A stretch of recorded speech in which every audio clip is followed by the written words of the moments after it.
sometimes it's interesting when he says something to you and you understand him, and he understands that you understand what he just said, and he gets happy about that. It's like, hey, I said that. I just made somebody do something by telling them to. You know, before a child can actually speak, you don't always know why they're crying, and sometimes it can be very scary to, you know, parents, especially young parents, new parents, whatever. Michael can't obviously voice in words. Oh, the screaming is so nice, Mike. This can get on my nerves really, really quickly. So, Michael, when are you going to learn how to talk? I guess for Lindsay's age, she seems pretty mature. Seems like she really understands people, understands all your actions, so you have to really make sure whatever you do around her is, you know, it's not out of character or anything. Just the other day, we were at shopping, and my husband was trying on shoes, so he was kind of sitting on the ground, and Ryan was up in the stroller, and Ryan must have thought it was so funny that Scott was down on the ground below him, because he was just laughing up a storm, and it was really cute. He was just giggling, and I could hear him from a couple aisles down, and that was real fun. He was so happy and fun watching him interact with his dad. So. Very young children don't have the words to communicate their feelings and wants, but they have their ways. As parents, we want to show that we understand and respect those feelings. Isn't it ironic, then, that as our children learn to speak more, we often pay less attention? Young children ask us to listen for a lot of reasons, and usually what they have to say is very simple. Big truck, big trucks, big trucks. Oh, that's a nice big truck, isn't it?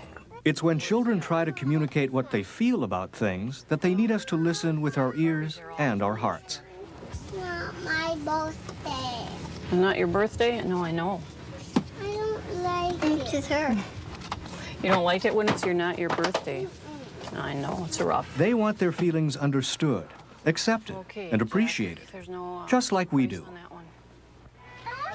Young children are naturally self-centered, but if we can help them know that their feelings are valued, they will gain an understanding of others' feelings.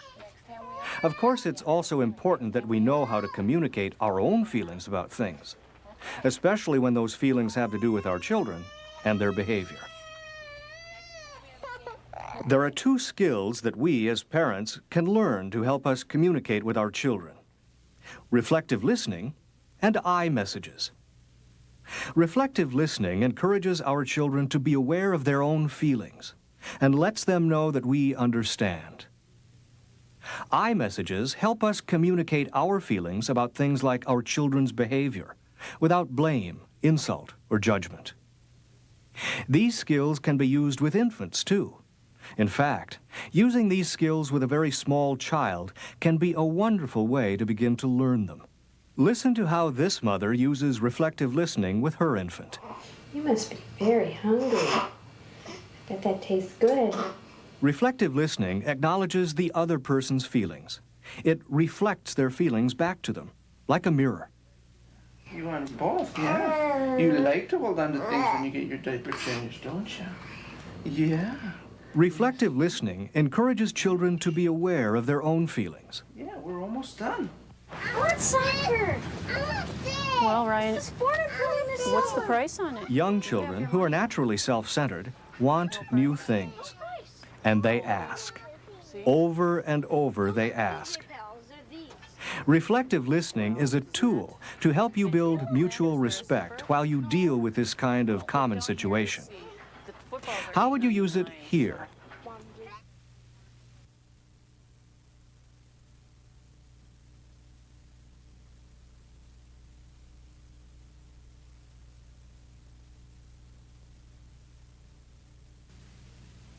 Tanya doesn't seem very eager to go to her cousins. I don't want to go. How would you use reflective listening in this situation?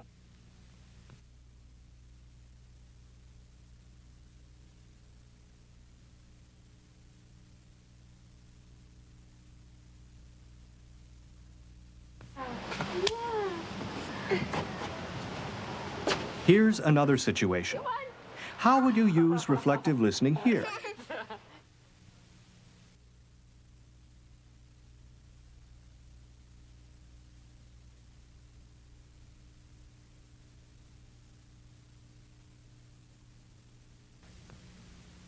I messages describe how you feel about something without blaming or attacking anyone. Your feelings are important too, for there to be mutual respect. I messages can help you let a child know when his or her behavior is not acceptable.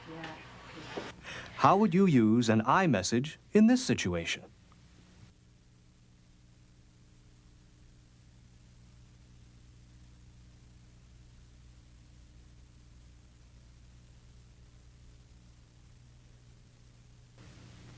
There are many ways Mom might state her feelings with an I message.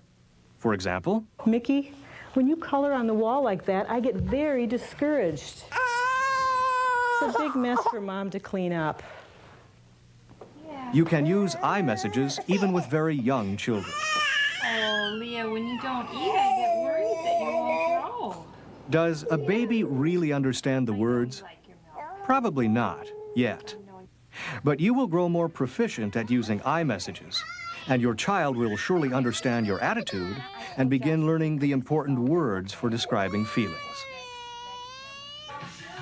I messages are a tool for communication, not a way to get what we want from our children. Like reflective listening, I messages help us guide, not control.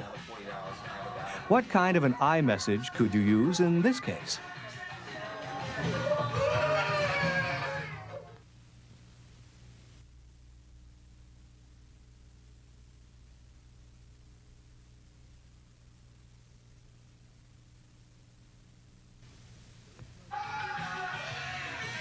There is no guarantee that because children can understand, they will stop the unpleasant behavior.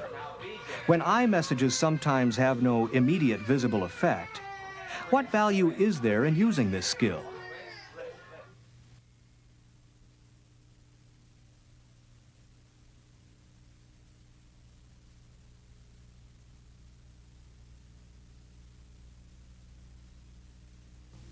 Please, please. Joey, we gotta go. Come on. Negative behavior always seems to strike when we're out in public. And often we can end up feeling embarrassed and even more angry at such a time. The basic elements of effective parenting do not change depending upon location.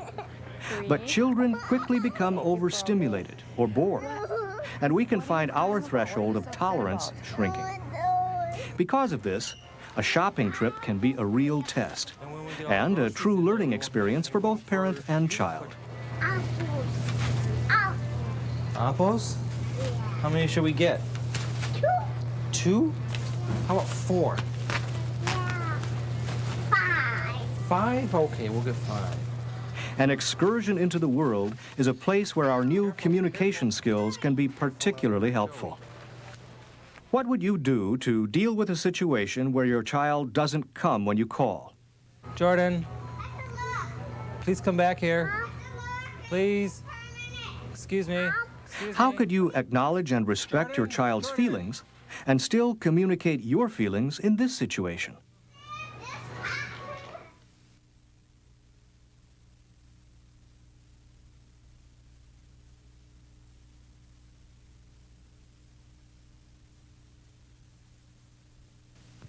No. Shopping can be stressful for both parent and child. Many things are frustrating to us. Not finding what we want, time growing short, an uncooperative child. But there are many things that can frustrate a child too. A trip that's just too long, being tired, trapped in a cart and teased by rows of toys, an uncooperative parent. I know you like the truck. Should we? Daddy have it? Tantrums occur, and they seem all the worse in public. How would you use reflective listening and I messages in this situation?